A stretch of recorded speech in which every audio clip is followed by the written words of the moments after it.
کہ ابو طالب نے اپنا بیٹا حضور کے ہاتھوں میں دیا، پھر آج تک ولایت نبوت کے ہاتھوں میں پڑ رہی ہے۔ اس دن سے لے کے آج تک علی المرتضیٰ محمد مصطفیٰ سے جدا نہیں ہوئے۔ میرے آقا نے کسی مقام پر حضرت علی شیر خدا کو نہ جدا کیا نہ پیچھے رکھا۔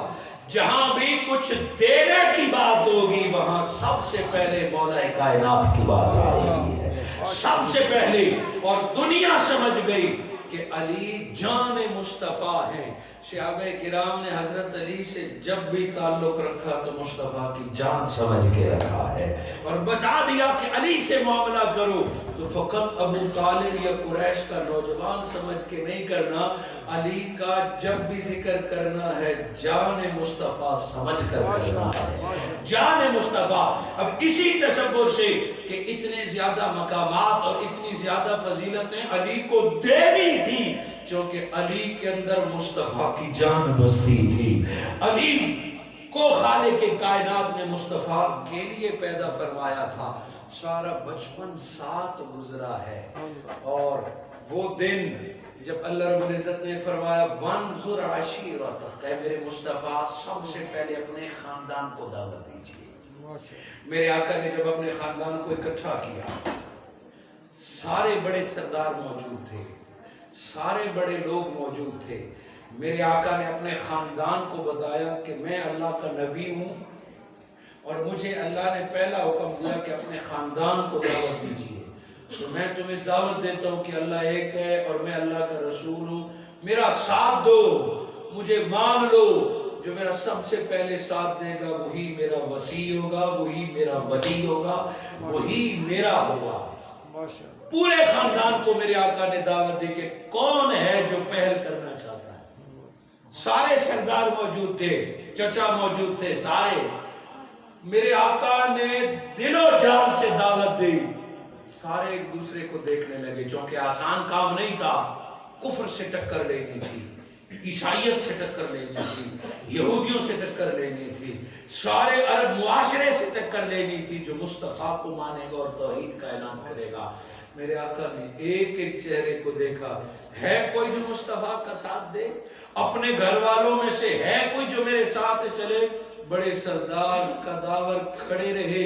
راوی کہتا ہے بڑے بڑے قد والوں کے درمیان سے ایک چھوٹا سا بچہ نکلتا ہے، جسم کمزور ہے، ٹانگیں پتلی ہے، اور وہ مجمع میں سارے سرداروں کو دیکھ کر کہتا ہے عمر چھوٹی ہے، جسم پتلا ہے، کمزور ہوں، مگر اے محمد علی ابن ابی طالب ہوں، جہاں آپ کہیں گے قربان ہو جاؤں گا۔ میرے آقا نے فرمایا علی تم چپ ہو۔ وہ حضور جانتے تھے یہ تو ہے ہی۔ دوسری دفعہ پھر میرے آقا نے سارے خاندان کو دعوت دی، پھر بھی کوئی نہیں نکلا۔ دوسری دفعہ بھی حضرت علی شیر خدا نکلے۔ تیسری دفعہ ولایت علی کا غدر خون کے موقع پر تو اقرار کروانا اور منوانا تھا، حقیقت میں ولایت علی کا اقرار قرآن کی پہلی آیت سے آغاز ہو گیا تھا، اسی دن سے ہو گیا تھا، اور اس دن سے حضور صلی اللہ علیہ وآلہ وسلم نے حضرت علی شیر خدا کو اپنے آپ سے کبھی جدا نہیں کیا۔ خانہ کعبہ میں پیدا ہونے کی کئی فلسفے اور وجوہات ہیں، مگر دو باتیں جو میں نے پچھلے چند روز سے روزانہ بیان کی اور ہر بار لذت محسوس ہوتی ہے۔ بڑی سادہ سی بات ہے کہ اگر حضور صلی اللہ علیہ وآلہ وسلم معراج پہ نہ جاتے پھر بھی مصطفیٰ ہی تھے، پھر بھی سید الانبیاء ہی تھے، پھر بھی ختم رسول اور تاجدار نبوت تھے۔ وہ عرش پہ جانے سے حضور کی رسالت اور نبوت میں اضافہ نہیں ہوا۔ عرش پہ اگر رب نہ بھی بلاتا، چونکہ عرش پہ جانے سے پہلے حضور سید الانبیاء اور رحمت للعالمین تھے۔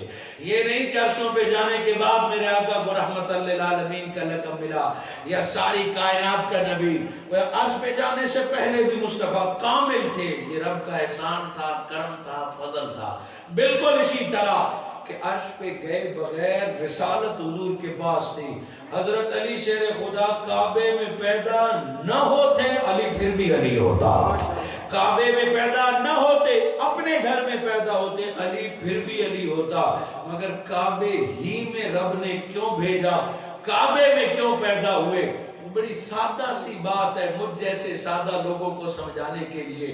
اللہ نے آپ کو بیٹے دیے، اللہ نے پڑوسیوں کو بیٹے دیے، اللہ سکھوں کو بھی بیٹے دیتا ہے، ہندوؤں کو بھی بیٹے دیتا ہے۔ اور دنیا کا ایک اصول ہے کہ سکھ کے گھر پیدا ہونے والا بچہ سکھ کہلاتا ہے، ہندو کے گھر پیدا ہونے والا بچہ ہندو کہلاتا ہے۔ رہی بات نیچر کی، تو حضور صلی اللہ علیہ وآلہ وسلم نے فرمایا کل مولود علی فطرہ، بخاری شریف کے الفاظ ہیں کہ ہر پیدا ہونے والا نیچر پر پیدا ہوتا ہے، فطرت پر پیدا ہوتا ہے، مسلمان پیدا ہوتا ہے۔ پھر اس کے والدین اسے یہودی بنا دیتے ہیں، عیسائی بنا دیتے ہیں، مجوسی بنا دیتے ہیں۔ بچہ ہندو سکھ کافر نہیں ہوتا، پیدا ہونے والا تو توحید ماننے والا ہوتا ہے۔ پھر سوسائٹی اور والدین اس کو خراب کرتے ہیں یا اسے اپنے مذہب اور مسلک پر چلاتے ہیں۔ کبھی بھی ایسا نہیں ہوا کہ سکھ کے گھر پیدا ہونے والے بچے کے بارے میں لوگ پوچھے کہ اے سردار صاحب مبارک ہو، بیٹا کون ہے، مسلمان ہے کہ سکھ ہے؟ ہندو کے گھر پیدا ہونے والے بچے کا مذہب کوئی نہیں پوچھتا، مسلمان کے گھر بچہ پیدا ہو جائے لوگ مبارکباد دیتے ہیں کہ مبارک ہو تیرا بیٹا پیدا ہوا ہے، مگر یہ لوگ نہیں پوچھتا کہ چلو بیٹا تو پیدا ہوا ہے کون؟ لوگ یہ تو پوچھتے ہیں کیسا ہے، ماں پہ گیا ہے کہ باپ پہ گیا ہے، ددیال پہ گیا ہے کہ ننیال پہ گیا ہے، کس طرح کا ہے، صحت ٹھیک ہے، مگر کسی نے یہ نہیں پوچھا شکر ہے اللہ نے بیٹا دے دیا، بیٹا مسلمان ہے کہ ہندو ہے کافر ہے، کوئی مذہب نہیں پوچھتا۔ ایک آفاقی اصول ہے کہ بچہ جس گھر میں پیدا ہوتا ہے اسی مذہب پر ہوتا ہے، وہی گھر اس کی پہچان ہوتا ہے۔ ارے آج اتنے دلائل کے بعد لوگ ایمان ابو طالب پہ شک کرتے ہیں، ہم تو بغیر دلیلوں کے حضرت ابو طالب کے ایمان کی کہا، جس نے ساری عمر مصطفیٰ کی خدمت کی ہو، جس نے میرے آقا کو اپنے ہاتھ سے لقمے بنا بنا کے کھلائے ہو، جس ہستی نے رات خود سردی میں گزاری ہو اور اپنی واحد چادر مصطفیٰ جیسے بھتیجے پہ لپیٹی ہو، جس نے سردیوں کے راستے میں محمد جیسے بھتیجے کو اپنے سینے سے لگا کے گرمی پہنچائی ہو، تو بغیر ایمان کے فوت کیسے ہو سکتا ہے؟ جو میرے آقا کے بدن کو ایک بار چھو لے اسے جہنم نہیں چھو سکتا، اور جو مصطفیٰ کو اپنے سینے سے لگا کے ساری رات سلاتا رہا ہے وہ کیسے جہنم میں جائے گا؟ تم دلائل ڈھونڈتے رہو، تم حوالے دیتے رہو، ہم بغیر دلائل اور حوالوں کے عشق مصطفیٰ کے صدقے ایمان ابو طالب کے قابل ہیں۔ ہم کوئی دلیل ایسی نہیں سنتے جس میں ابو طالب کا کفر ثابت ہو، اور تمہیں ملے گا کیا؟ حضرت ابو طالب کو کافر ثابت کرنے کی، میرے آقا کے خاندان میں جو کافر تھے، پھر تبت یدا ابو لہب کی آیت آ گئی، تیری دلیلوں کی ضرورت نہیں پڑی ہے۔ ابو جہل کے کفر کے لیے پھر ثبوت آ گئے، پھر تجھے ثابت کرنے کی ضرورت نہیں ہے۔ یہ ابو طالب ہے جس کو اللہ نے آخری سانس تک سنگت مصطفیٰ عطا فرمائی۔ حاضرین مکرم، آج تک ایمان ابو طالب پہ شک کیا جاتا ہے، وہ جو حضرت ابو طالب کو مومن نہیں مانتے وہ اس گھرانے کے بارے میں کیا خیال کرتے ہیں؟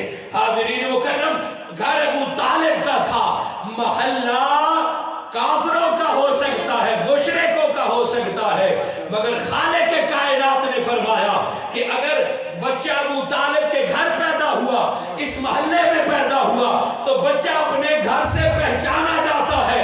لو رب جھگڑے ختم کرتا ہے، مصطفیٰ اپنے گھر میں پیدا ہوئے، چونکہ اس گھرانے میں کوئی جھگڑا نہیں تھا، کوئی اختلاف نہیں تھا۔ رب نہیں چاہتا کہ علی کی ایمان کے بارے میں کسی کو جھگڑا ہو، علی بیٹا ابو طالب کا، مگر تیرے گھر میں پیدا نہیں ہوگا، بیٹا ابو طالب کا پیدا گھر میں ہوگا۔ اگر بندے کے مذہب سے گھروں سے پہچانا جاتا ہے تو آؤ، علی کسی اور گھر سے نہیں رب کے گھر سے آ رہا ہے۔ کعبہ علی کی ولایت اور ایمان پر ثبوت بن گیا ہے۔ اگر چودھری کے گھر پیدا ہونے والا چودھری ہوتا ہے، سید کے گھر پیدا ہونے والا آٹومیٹکلی سید ہوتا ہے، ارائی کے گھر پیدا ہونے والا آٹومیٹکلی ارائی ہوتا ہے۔ کوئی نہیں پوچھتا کسی عوام سے تیرا بیٹا پیدا ہوئے وہ بھی عوام ہے، کوئی کسی سید سے نہیں پوچھتا کہ تیرا جو بیٹا پیدا ہوئے وہ بھی سید ہے۔ یہ سوال ہی احمقانہ ہے، جو جس کے گھر پیدا ہوتا ہے وہ اسی کا ہوتا ہے۔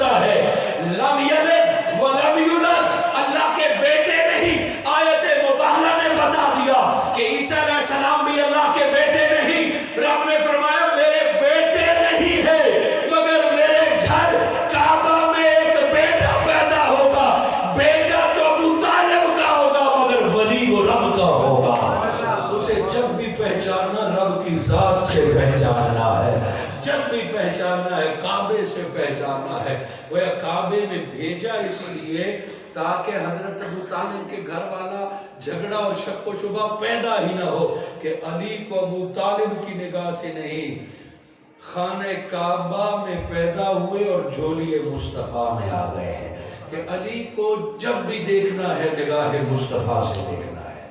اسی دوران محترم جناب حافظ غلام شبیر صاحب رہنما منہاج القرآن منڈی باؤدین اور آپ کے ساتھ معزز مہمان تشریف لائے آج کے اس خوبصورت بزم میں، اور اس سے پہلے ہمارے چیمہ صاحب محترم جناب بشیر صاحب